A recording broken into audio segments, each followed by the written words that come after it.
Hello, you beautiful people. All right. So this week leads us into chapter 4, big book. I was going to say big back. Big book.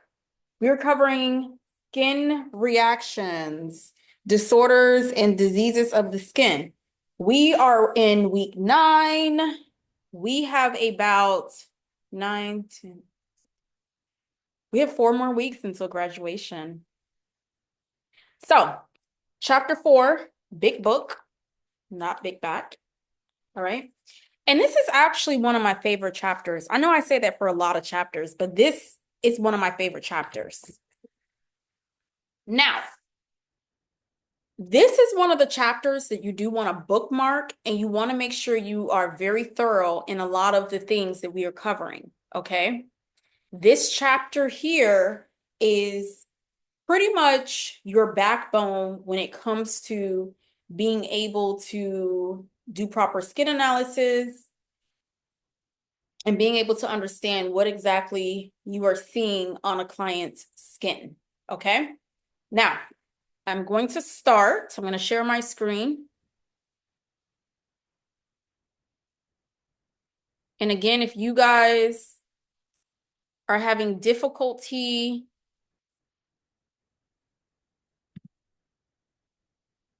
seeing the screen, or if you have any issues accessing it, please let me know in advance. Okay. So I'm going to start with the quote. You guys know I like to start with the quote. Always remember that you are absolutely unique, just like everyone else. So that being said, this chapter can be conceived as very gruesome for some people. Why? Because you really get into the disorders and you get into diseases. You see the pictures, descriptions are there. It is very graphic. So if you do have any children present with you in this moment, please dismiss your children and let them know that it's study time for you. Okay? So it's very gruesome.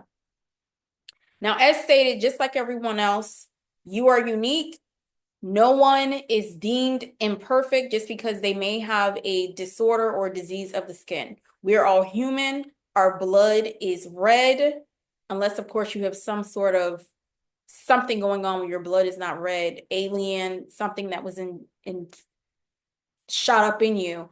But we all bleed the same blood, and we are all the same person. Just because you have you may have someone that has a disorder or disease of the skin doesn't mean that something is wrong with them, and you should treat them differently. Okay. Now I'm going to get started. Page 121. So it's going to take us on the front page. Let me move this down. Move this to the side, actually. So for this chapter, we're going to explain why knowledge of diseases and disorders is valuable for an esthetician. So on the top of your head, why do you feel diseases and disorders and having an understanding of it? Now, I'm not telling you to study it and know it from left to right, but just having an understanding of it. So if you were to see it in a past life, you would actually know what you're looking at. Why do you think it's so important? Okay, that sounds about right. Let's get our thoughts gathered. Sounds about right. So, as an esthetician, it is not within your scope of practice to diagnose skin disorders. I'm going to say that again. It is not within your scope of practice to diagnose skin disorders. Period. We are not diagnosing anyone. That is not our job. We are not a doctor. We do not have MD behind our name. Okay? Being savvy and being able to recognize what you may see on the skin is one thing, but diagnosing a client and telling them this is what you have, that is not our job. And yes, you will have clients that will look to you to diagnose them. Let them know that is out of your scope of practice. Okay. Now, you don't have to be abrasive about it, but just let them know so you can save yourself from a hefty little lawsuit. God forbid it's not the right diagnosis, right? So never work on any skin condition that you do not recognize. We are not super women, she heroes. of being able to work on just anything, okay? Certain things are out of our scope of practice. So if you do not feel comfortable working on something, just leave it alone, hands up, walk, just don't touch it, okay? Never work on any skin condition you do not recognize. When in doubt, stop the service. Let the client know. If you do not recognize a skin condition or lesion, and just be honest, keep it real with them, okay? Something that you will never do. This is a test question.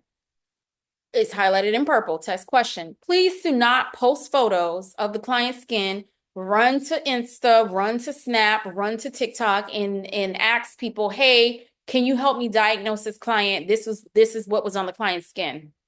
Please don't do that. That is so tacky, okay?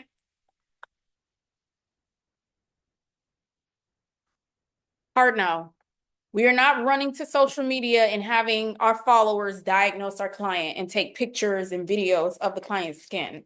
Even if the client is like, oh yeah, it's okay to do so, just don't do it, okay? That violates so many different kind of HIPAA laws. All right. Describe how an esthetician and a dermatologist can work collaboratively. So I'm going to tell you something. Dermatologists, a lot of the times you will have clients that go to the dermatologist and they are under a dermatologist's orders. However, they will come to you for those secondary services. So I'm going to elaborate. Let's say you have a client that has cystic acne. Of course, as estheticians, we cannot cure, nor can we really do much with cystic acne. That client may be under a dermatologist order, and the dermatologist may prescribe them some form of medication. They still may be coming to us to get those deep pore cleanings, okay, to get that LED treatment, okay, to get those chemical peels, okay, but we are not prescribing any form of medication, and we are working hand in hand with the dermatologist. So ensure that you know if your client is under a dermatologist order, okay, and make sure you know exactly what the client is taking and what was prescribed to them by that dermatologist, okay? Because you do not want certain things to interfere in certain contraindications. That term comes up, contraindications to interfere with whatever you're doing in the treatment room. So please ensure you have a general understanding of this. Also understand the difference between dermatology and a dermatologist. Dermatology is the branch of medical service, okay? The person is not going to the dermatology, they're going to the dermatologist, okay? Dermatology is the medical term under sanction what a dermatologist is, okay? Estheticians may not perform services on clients who have contagious or infectious diseases. Again, we are not here to cure them, and we are not working on any client that has anything contagious or anything infectious, okay? And then, of course, once that client is diagnosed, as an esthetician, we definitely do have a better understanding, and we can possibly, notice I said possibly, help that client meet their skincare goals, okay? But if it is something contagious, remember, we are not touching that client. It's a hard no. It's I will see you when I see you. All right, now we're about to get into some lesions. I actually want to underline this section here. Highlight this. So on the top of your head, I'm pretty sure you've heard the term lesion, but what comes to mind when you think of lesion? What comes to mind? Think about lesions as structural changes in the tissue caused by damage or injury. Any and everything can be considered a lesion, okay? Something that is abnormal on the client's skin can be considered a lesion. Now, just because we use the term lesion does not mean we're diagnosing them. It's something very general. We don't know exactly what it is. We just see that client has a lesion on their skin, and we're going to leave the rest up to that dermatologist or MD, okay? Now, remember I said that this chapter can get kind of gruesome. We're starting to approach the gruesome portions of this chapter. So again, if you do have small children, leaning over your shoulder, leaning on you, rocking them to sleep, just kind of shield them, because I don't want them to see anything that's going to give them any terrors or any nightmares.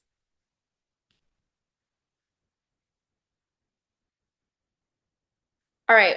I have underlined some primary lesions that you may see in your treatment room. You may have some clients that will come in with some of these things, and I want you to have a general understanding of what it is, how it looks, what it's called, and if we as estheticians, if we are able to treat these lesions, okay? Cyst. You've heard of cysts, you've seen cysts. Everyone has had some form of a cyst or seen a cyst in their lifetime. Now, this is a popcorn question. Quick question. As estheticians, do we treat cysts? Do we touch cysts? Do we do anything to cysts? I'm going to pause for a moment. Do we do anything to cysts? I hope you guys answered no. Hard no. We don't touch cysts. We don't drain cysts. We don't do anything to cysts. They need to go to the dermatologist if they're wanting anything with cysts, okay? A malcool. I'm hoping I'm pronouncing that correctly. A malcool. Kind of looks like a burn or a mole or pigment on the skin. It's flat, it's discoloration on the skin. You may have some clients that'll come in and they'll say, you know, this is different. This is formed on my face, or hey, this is formed right here. This is formed right here. Can you do a chemical peel over it? It's a really dark mark. I don't really know what it is. Can we do a chemical peel over it and try to lighten it? What would you tell that client? Keep in mind what I just said in the previous slide there. What would you tell that client if they're coming in with a malcool and they're wanting you to just throw a chemical peel over it? They don't really know what it is. You don't really know what it is. What would we tell that client? Okay. If we don't know what it is, we're going to leave it alone. And if it's a pigmented form that just appeared, it came out of nowhere, we're going to send that client to the dermatologist. And 9 times out of 10, when it is something that just appeared out of nowhere, discoloration, 9 times out of 10, the dermatologist will take a chunk of that piece of that malcool and they will biopsy it to make sure that it is not cancerous. Okay, so we're not touching it. We're not throwing a chemical peel over it. We're not doing no dermaplaning over it. We're not doing microdermabrasion over it. We're not doing anything. We are leaving it alone and we are sending them to the nearest dermatologist. Okay, a nodule. I'm pretty sure you guys have seen nodules. Do we touch nodules? No, we don't touch nodules. Leave nodules alone. We're not draining a nodule. We're not doing any of that to a nodule. Now, the next two, a papule and a pustule. You guys have seen both. We worked on one of them. Which one have we worked on? So think about what they both are, okay? You have a pustule, which is a small elevation of skin. Sometimes, for the most part, there's no fluid in it. And later on, it may develop something, but for the most part, there's no fluid in that papule. And then a pustule has some form of fluid in it. Normally, it is pus, and it is white or yellow. Which one have we worked on as estheticians? Is it papule or pustule? I'll give you a moment. Which one? Very good. Pustule. This is the one that we have worked on as estheticians. This one here, this is considered some form of a cystic or something that we will leave alone. Now, normally with cystic, we can do some form of an LED over it or even high frequency or even sparking. Maybe we did sparking in week 2. We can do that, but we're not extracting a papule. We are leaving it alone. Any questions about that? If you have questions at this moment, please shoot me over a text message. All right, secondary lesions. I'm not really going to dive deep into secondary lesions, but I just kind of want you guys to have a general of what a secondary lesion is and what you would do with a secondary lesion. So some secondary lesions, these are the pictures. Okay. With secondary lesions, we do absolutely nothing as estheticians. We do absolutely nothing as estheticians. Sometimes, depending on the scar, okay, sometimes depending on the scar, If it's a completely healed scar, and if it is on the epidermal layer, not the dermal layer, but the epidermal layer for a scar, we can do some form of chemical peels. We can also do forms of LED to try to lighten up that scar and diminish that scar.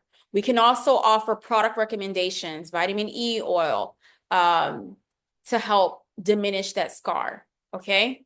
But if it's something that is still open, still at the flesh, still pink, still tender, we're leaving it alone.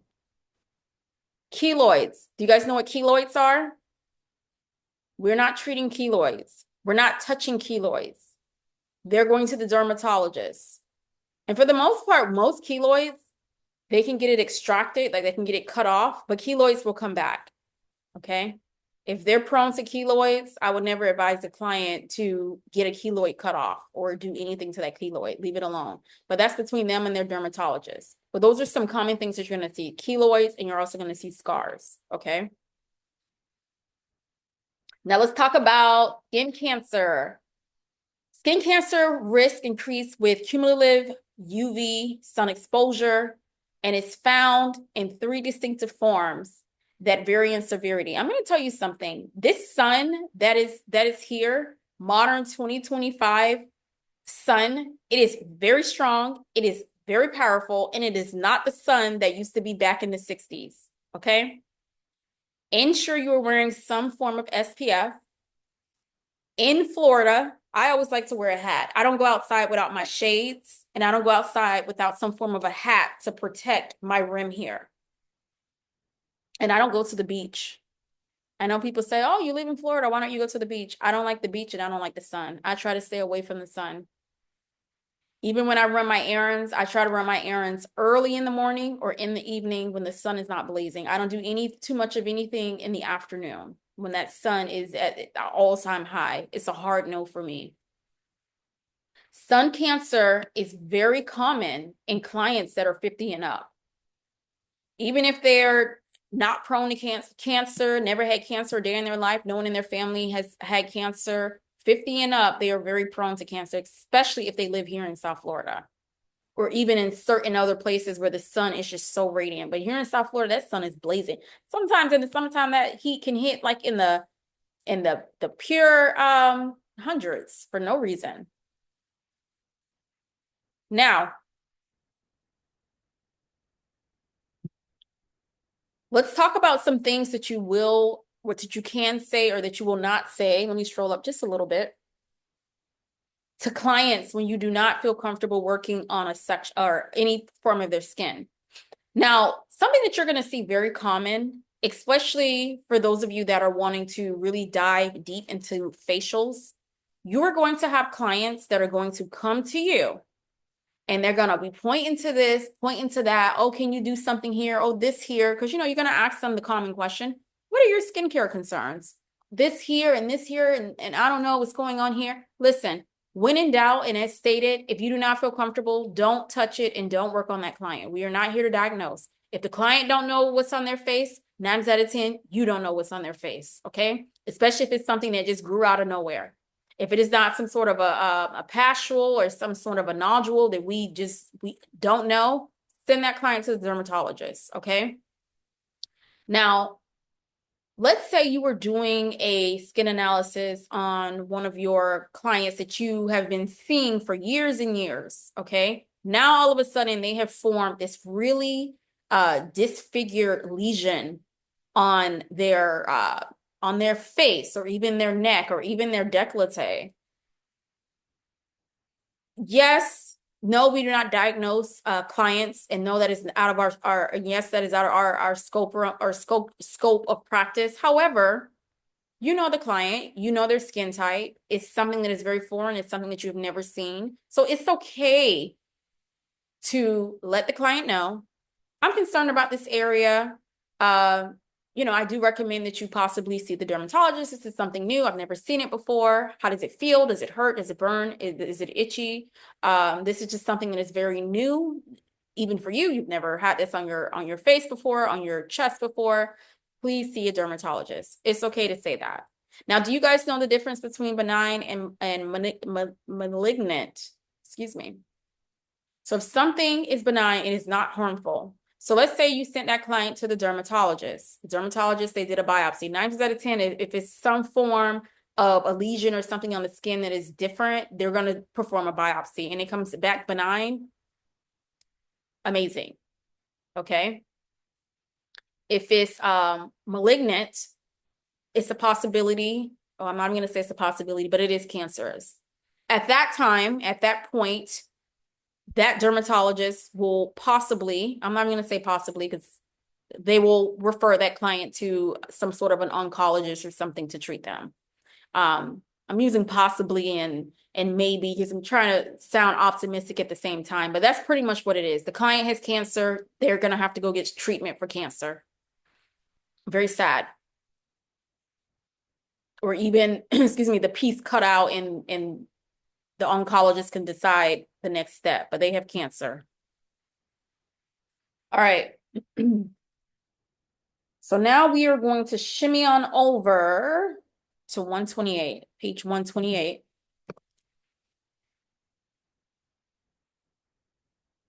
All right, we just did 128. So we're going to shimmy on over to 130.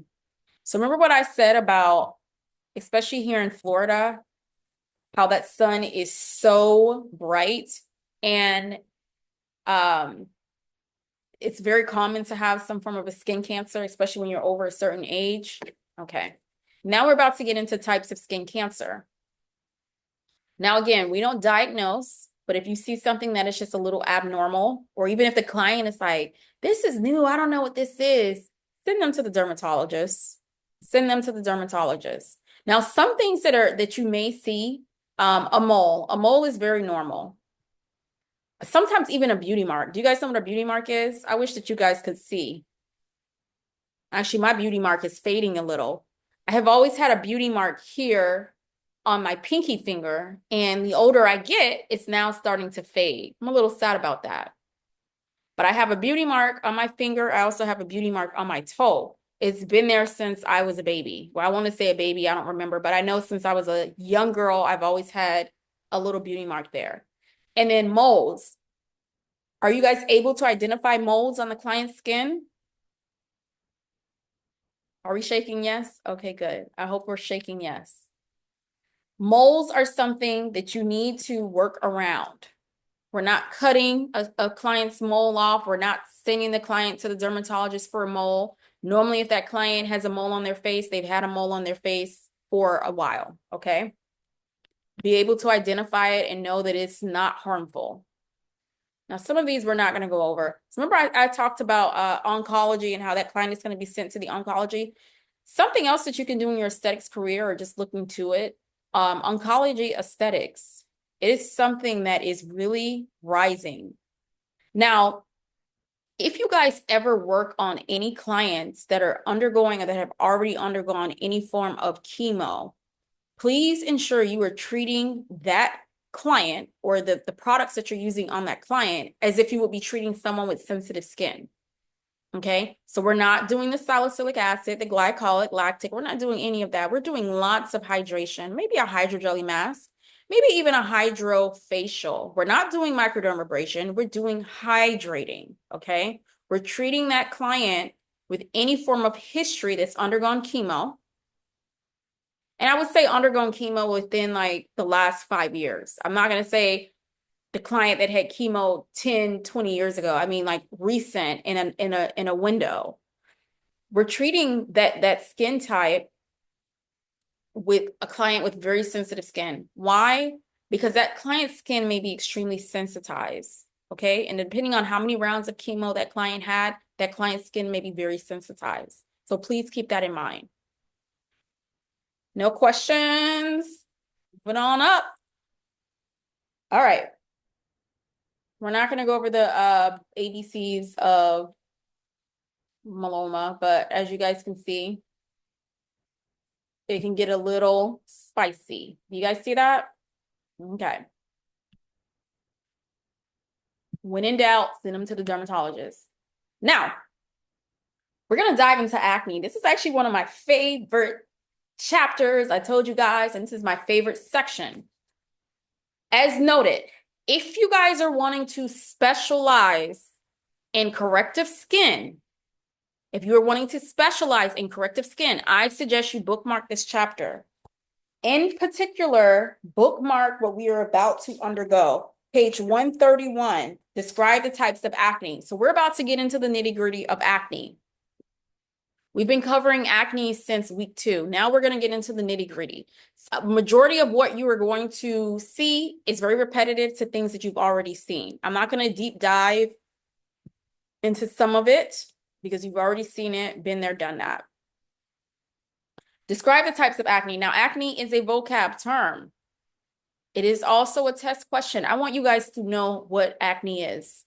You guys ever see the term acne? I want you to know what it is, and I want you to know how to properly diagnose acne and use it in the form of a vocab term. Sorry. All right, sebum. Do you remember what sebum is? Do you remember what sebum is? When we do our extractions, particularly on the nose area, what is coming out? Think about the nose and think about all that congestion. What is coming out? We're doing extractions on the nose. Did we say sebum? Yes. Sebum, oil, sebum and oil. That's a word. That's two of the same. Sebum and oil.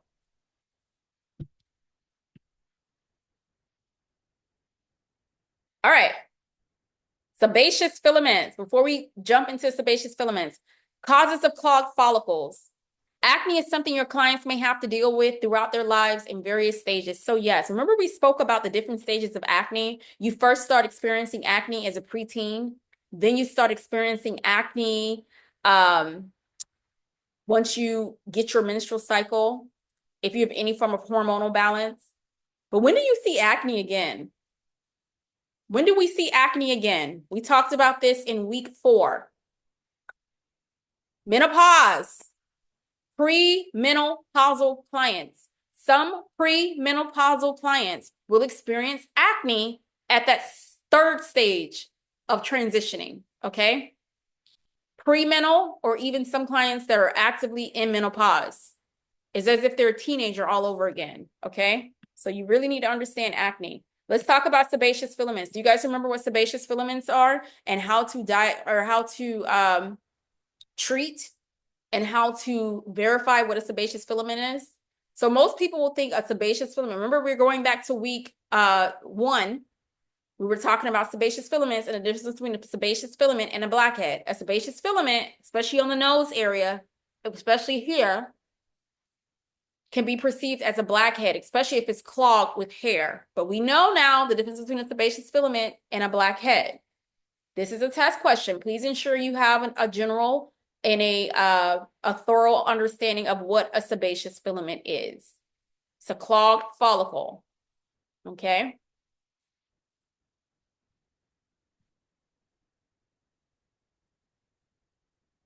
Comedone. So you know I'm getting into comedone, open and closed comedone. Before I even stroll up, what is an open and closed comedone? On the top of your head, but before I stroll up, what is an open comedone? What is a closed comedone? I'm looking for 2 terms. What is an open comedone and what is a closed comedone? All right, I'm strolling up. I hope you guys know what an open comedone and a closed comedone is, okay? An open comedone is a blackhead. So remember we were talking about it's open. It looks open. It kind of looks like a hole, okay? Like a circular open hole. That's how we're going to remember open comedone, blackhead. It's open. It's flat. It's open. Closed comedone is a whitehead. It's closed. It has a head over it, okay? Or a white head that you're actually going in to extract, and pus is coming out. And remember what I said in the first week of school? I want you guys to start using the professional terminology. We're going to be using open comedones, closed comedones. whiteheads, blackheads. We're not saying bumps. Oh, you have bumps on your face. We're not saying that. Oh, you have a pimple. We're not saying that. We're using open comedone, closed comedone, blackheads, whiteheads, the correct terminology. Milia. Fun fact. In the state of Florida, it is illegal for an esthetician to extract milia. Fun fact. You know why? Because majority of the time with milia, you have to probe it. You have to poke it, and you go in and you extract it. We are not able to probe something. You have to be a medical professional to poke and probe something. Fun fact. So what is milia? Milia are small epidermal cysts that appear as firm white papules. A lot of the times when people have milia, they say like, oh, I have little whiteheads all over. It's not. Milia is hardened sebum. Hardened sebum. Kind of looks like a pearl. It's very hard when you go in to extract it. It's just hardened, dead skin cells all over it. Can't even extract it with the extraction tool. As stated, you do have to probe it, and then you go in and do the extractions. And what comes out when you do the extractions from milia? Sebum. It's hard encrusted up sebum that comes out, okay? So you need to know what milia is. And normally milia forms around the eyes. It'll form underneath here. Babies, a lot of the times, will get milia.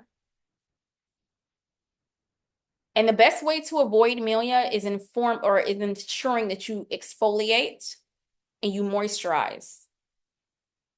And you want to make sure that you are moisturizing with products that are non-comedogenic. You guys remember what non-comedogenic products are? What does the term comedogenic mean? Okay, remember the chart we looked at? Non-comedogenic, things that are not going to clog your pores. Non meaning not going to clog your pores. All right, so you guys know and you guys have an understanding of milia. I'm moving on. Now we're getting into grades of acne. So normally if you go to a dermatologist, they will diagnose the person with grades of acne. And as an esthetician, I also want you to have an understanding of grades of acne as well. In the beginning, it can be a little intimidating because you're like, I don't know what I'm looking at. I just see a whole bunch of acne. But being able to understand the grades of acne will help you to develop a treatment plan for the client, okay? So grades of acne is always measured on a scale of 1 to 4. 1 to 4, okay? This is a test question, so please understand there's only 1 to 4 grades of acne. You have minor breakouts. You have mini closed comedones all around.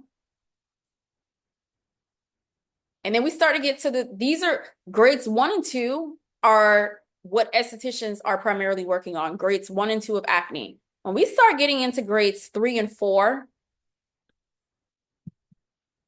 these clients need to be under a dermatologist order, especially grade 4. Grade 3, sometimes we can, do a nice deep pore cleaning, throw them under the LED, maybe even do some high frequency on them, throw a few chemical peels on them to try to clear it up, dry out anything that we see. But as far as grade 4 of acne, it's very cystic. Sometimes it even hurts to touch. They need to be at a dermatologist's office. We're going to go over different acne treatments and medications that you may see in a moment.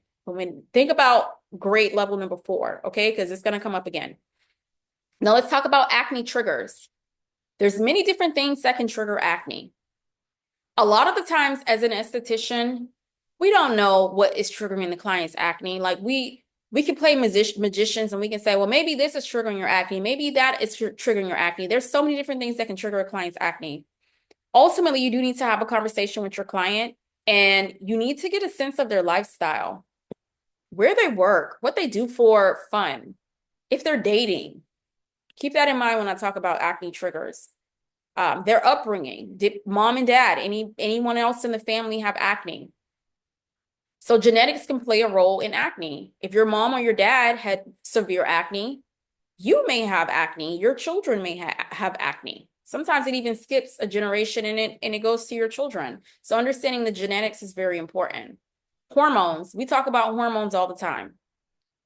I'm not going to dive into hormones because we've already covered hormones in, I want to say, 6 weeks of chapters.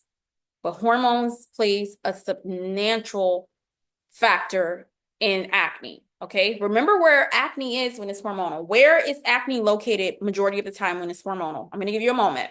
Where is acne located when it's hormonal? Did you guys say the jawline? Jawline.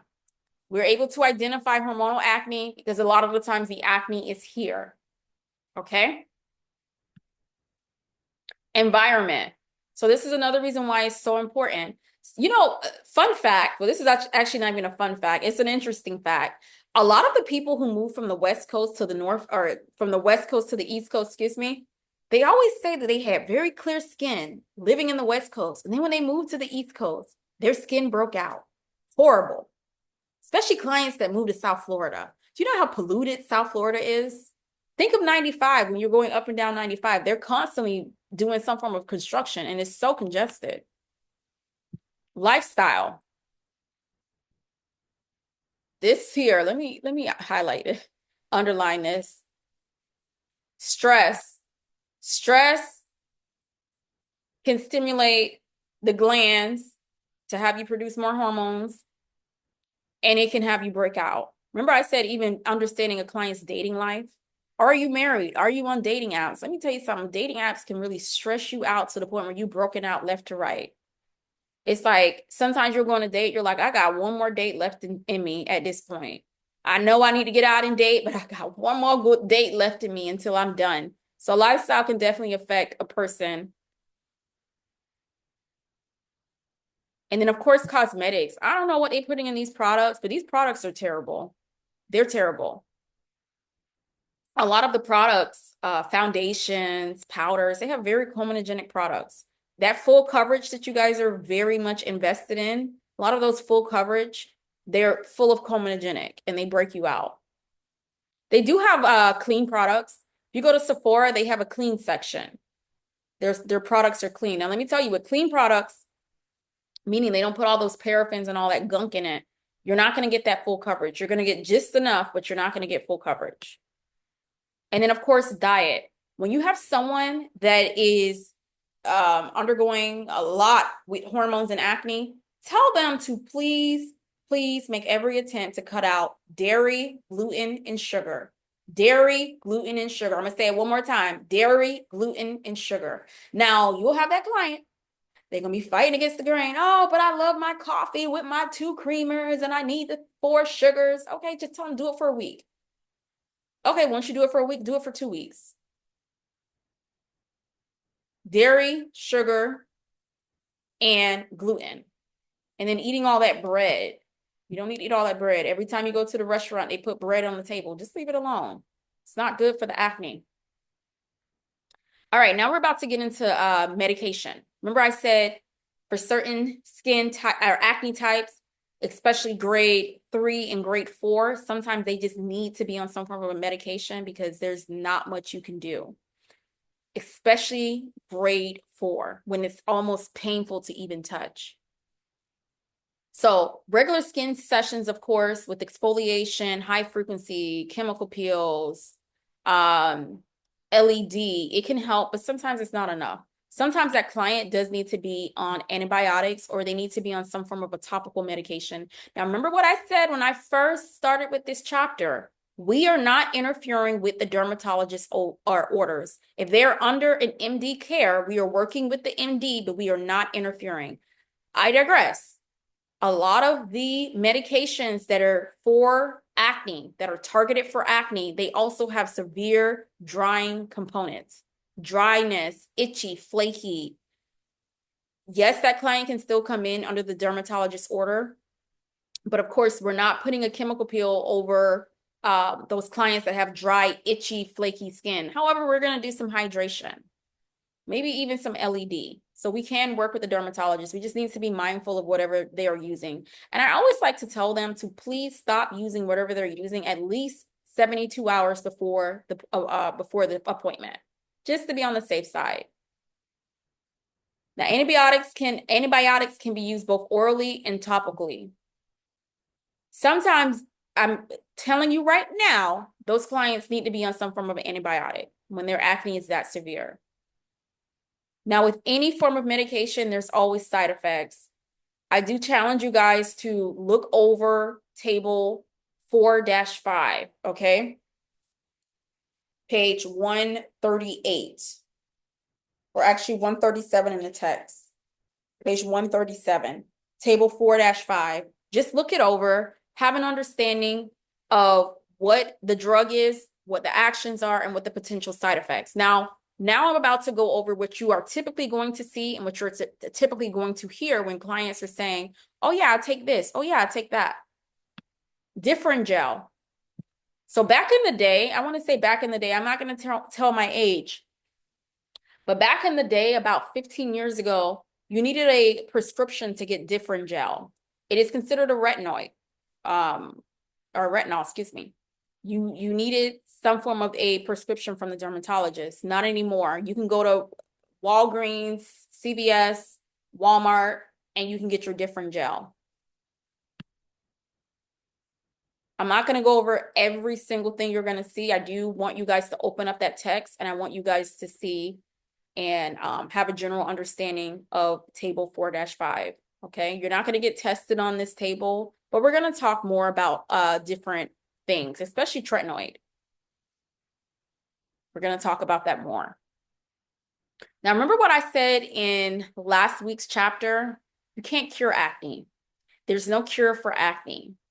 Okay, it is having a very healthy relationship with acne to really cope with acne. You have to have an understanding of what triggers your breakouts and what you can do to try to secure your breakouts. But curing it, there's no cure for acne. Acne is a disease. And then, of course, there's always medication. There's home products that you can send your client home with. Some of these home products, again, I want you guys to look this chapter over, because if you are getting into corrective skin, you need to know these home care products. And you may not know it by just me saying it. You need to really research it. You need to watch some videos on it, and you really need to understand the terminology. So some home care products, benzoyl peroxide, that's actually one of my faves. I love benzoyl. They have it in a wash. They also have it in a topical cream that you can use, or the client can use. And then, of course, your retinoids. Retinoids, those are amazing as well. Please ensure you understand the contraindications before you tell a client. You run and tell a client, oh, you should use this. Oh, you should use that. Understand the contraindications and understand the client's lifestyle. If a client is actively trying to get pregnant, you don't want to advise a client to run and use a retinol, or, hey, you should start using benzoyl. Or if a client is pregnant, absolutely not. Major contraindications. If a client is taking other medications that may interfere, you may just want to hold off. So these are conversations that you're going to want to have. This is another reason why the consultation portion is so important. Really understand your client, understand the lifestyle. I'm not going to dive deep into PCOS because we've spoken about PCOS for the last 4 weeks. Are you guys all PCOS out? I think I am too. All right. Now, 136. How you guys doing? I know this is a long chapter. We're almost done. All right, acne triggers. So as stated, I think I already went over this, so we're not going over that again. One momento. 142, excuse me, 142.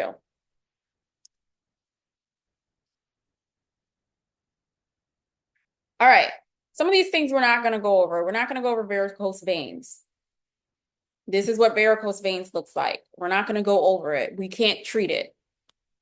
And be mindful, if you're doing any pressure point, leave it alone. We're not touching it.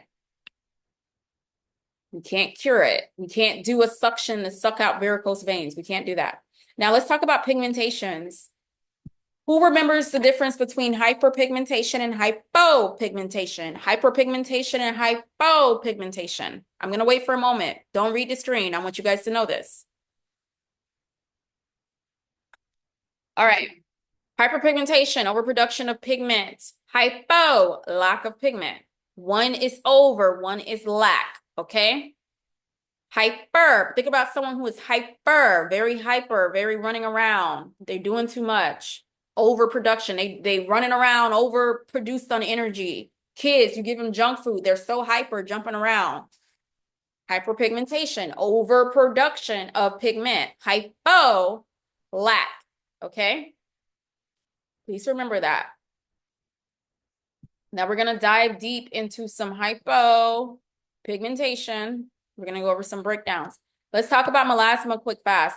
We sort of spoke about melasma a few weeks ago. Melasma is something that you may or may not see in your treatment room. It is very common, especially women who are pregnant or who's had their baby in the last year and a half. Melasma or that pregnancy mass. Most women who are, or some, I'm not going to say most, some women who are pregnant or even some women who have some form of a shift in their hormones, starting birth control pills, maybe they have something off. They may have something that produces or shows that pregnancy mass. Normally when the women have their babies, it disappears after the baby is like 1.5, 2 years old. It just goes away on its own. And then you'll have melasma that may also occur in women who are in their premenopausal stage. They'll start to get pigments of the pregnancy mass, as well as anyone that's on any form of medication. You may have a client that is taking blood pressure medication or blood pressure medication, diabetes medication. They may have some shifting in their pigment. Now, it's not much we can do with melasma because melasma is in the dermal layer of the skin. We as estheticians, we work on the epidermal layer. This is a picture with melasma, so as you can see. And I know it's super annoying with melasma because it's not much that you can do to treat it.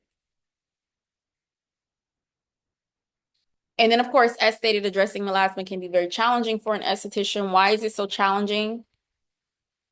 Because it looks like hyperpigmentation. And of course, there's nothing we can do to really get deep and cure that melasma. Sometimes melasma just goes away on its own.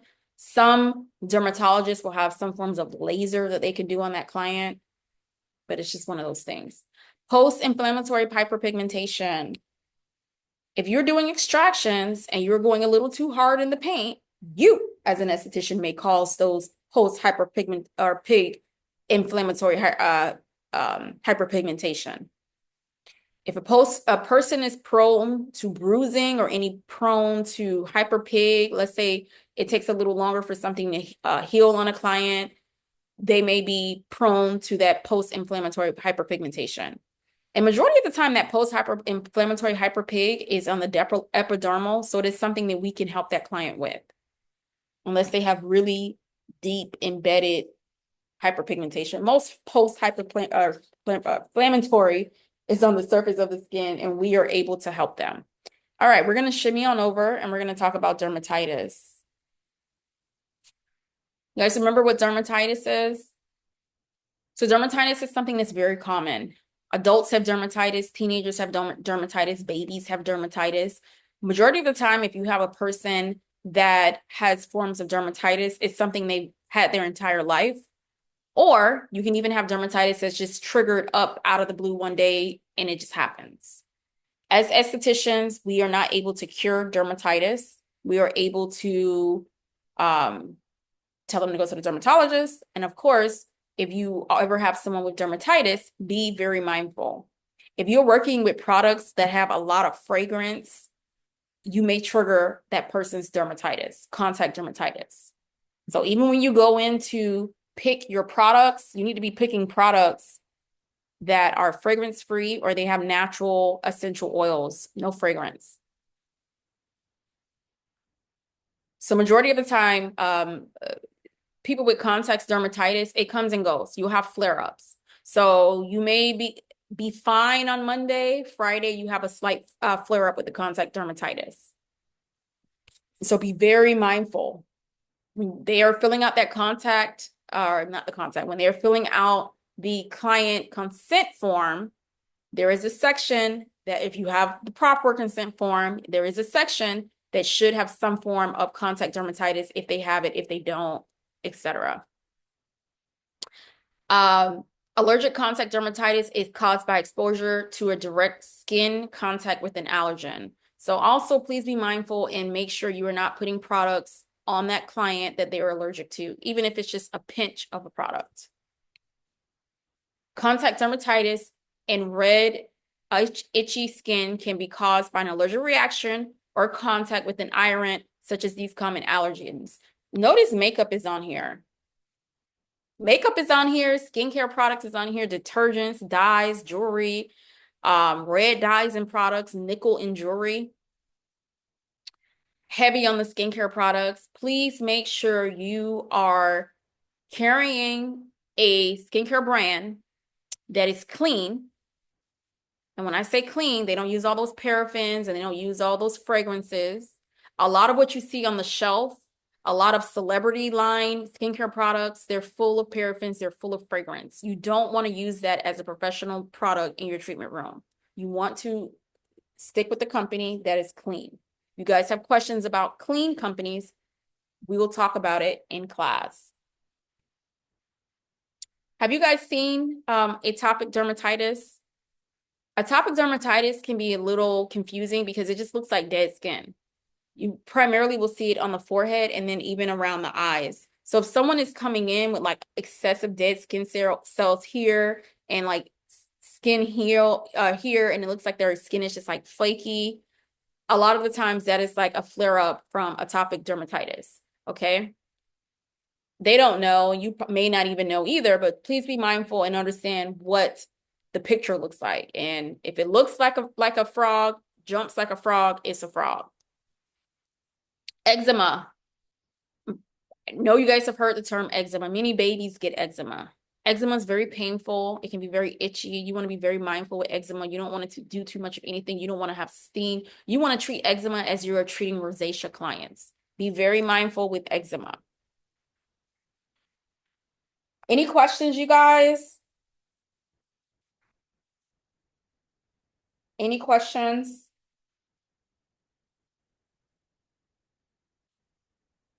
All right. More dermatitis. Irritant contact dermatitis. So this here, do you guys see the lesion? It kind of looks like hives. Hives. It's pretty much what it is. And sometimes, honestly, a client can develop that contact dermatitis or some form of an allergic reaction to something, okay? And if a client ever had some form of allergic reaction in your treatment room, please just refund them their money back. Don't argue with that client. I don't want to see y'all on social media being dragged to filth because a client had some form of an allergy. And you can say, oh, well, you didn't disclose it on the contact form. Sometimes when you have contact dermatitis, you just have a flare up out of the blue. You don't even know that you're allergic to something. It just happens. So please don't go back and forth with that client. We're not here to prove them right or prove them wrong. And we're not here to do that. If they have some form of an allergy, it looks like it's some form of a contact dermatitis, just refund them their money back. And what happens when you have some form of an allergy, and the reason why you can develop an allergy, it's your body's natural it's your body's natural defense saying, this is different, this is foreign, what is this? Let's fight it. Eyelash extensions, okay? Eyelash extensions. You can have someone wearing eyelash extensions for 2, 3, 4, 5, 7, 8, 9, 10 years, and then one day they just have an allergic reaction. It's not your fault. It's not because the product you used was bad. It's not because your hygiene was off. It is because their body now has developed an allergy to that product, to that adhesive, to the lashes, to the tools. We don't know. Just give them the refund and call it a day.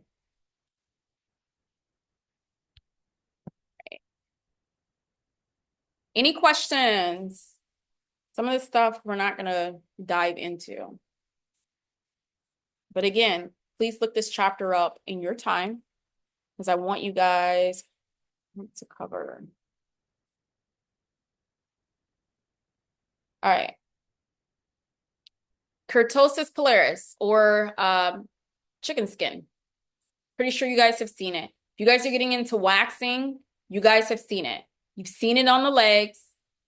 Sometimes you've even seen it underneath, maybe like the back of the leg, but this is similar to what it looks like. Very common. You didn't cause it. Telling you 9 times out of 10, the client has already had it. And some of this stuff can be null and voided with proper exfoliation. Clients that have some form of keratosis pilaris, I refer them to glycolic acid, and I tell them to use glycolic acid. Whether they do it daily, I do tell them to do glycolic acid. Psoriasis. You guys know what psoriasis is? This is how psoriasis looks. You don't ever work on someone with psoriasis. When they are having a psoriasis flare-up, leave it alone. Just reschedule the appointment. Don't charge them for it. Just reschedule them. If you want to refund them back, refund them back. Sometimes clients will have these flare-ups and it's just out of the blue. There's nothing you can do about it. It's nothing they can do about it. So if you get that phone call in the middle of the night, I'm so sorry, I'm having a flare-up. It's so itchy, it's so flaky. They take a picture, snap. Looks like a chicken, barks like a chicken, clocks like a chicken. It looks like psoriasis. Reschedule it, or possibly refund them their money back. They're having a flare-up, and you don't want to work over that. It can be very painful and very discomforting for the client. Skin tags. Have you guys seen a skin tag? So when we are doing our dermaplaning, remember, we are avoiding skin tags. With dermaplaning, that blade is so sharp, we can dermaplane right over that skin tag like it's nothing. Avoid the skin tag. They do have devices that can remove the skin tag, burn the skin tag off. We are avoiding skin tags. Any questions? Any concerns? All right, we're almost finished. Thank you so much for being so patient. I know this chapter is a little lengthy, but we are almost finished. All right. Let's talk about contagious skin and even nail diseases. Conjunctivitis, pink eye. You guys have children. You guys have seen pink eye. For my lash techs, we are not lashing over anyone with conjunctivitis. It is contagious. They're staying home. They're not getting their lashes done. They're staying home.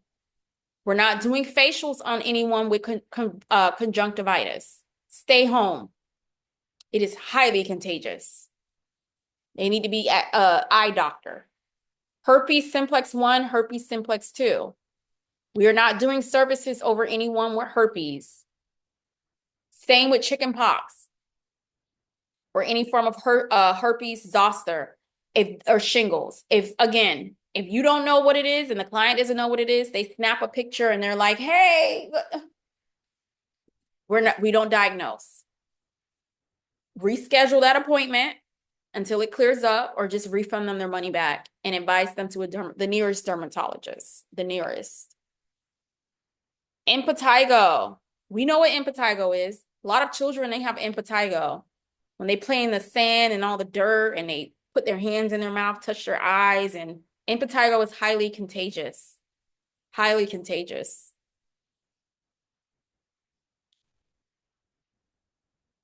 Even any fungal disorders like on the nails, if we're doing pressure point, we are not doing pressure point on hands that have fungal disorders. Fungus is contagious. Anything that is contagious. Ringworm. You guys know what ringworm is. I don't know if I've ever had a ringworm. I got to inquire with Madre. I don't know if I've ever had a ringworm, but I wouldn't be surprised. A lot of young boys get ringworms in their head, especially when they like in the sandbox, and it's just very highly contagious. Very highly contagious. Let's talk about some mental health issues that you may that may manifest as skin conditions. OCD. body dysmorphic disorder. If you have clients with OCD and body dysmorphic disorder, peace be with you in that treatment room. It's nothing you can do. It is a mental thing. Okay? You can give them words of affirmation, words of reassurance until you're blue in the face. Any form of OCD, you didn't do extractions enough. You didn't clean this enough. There's still hair after you've waxed them. OCD. And then the body dysmorphia issues, just words of encouragement, words of affirmation, just pour into them. But a lot of that is mental, and we are not psychiatrists. Any questions? All right, I think that we have summed it up. Let me just triple check, make sure. Oh, this is the last one. Malaria rubra. Heat bumps. That's what we used to call it back in the day, heat bumps. A lot of kids get it. They'll get it on their forehead. I know I used to get it on the back of my neck. I had cream that was prescribed to me by the dermatologist. I used to play outside a lot. I loved outside. I hated being indoors as a child. So I had a lot of heat bumps all here. This is not anything that you are able to extract. So these clients that may have this here, there's not anything that you can extract, regardless of what they think was extracted in the past. These are heat bumps. Does that make sense, you guys? All right. Any questions or concerns, please shoot me over a text. We will discuss when we do our check-in on Tuesday. Thank you so much for tuning in, and may the force be with you always. I will talk to you guys soon. Take care.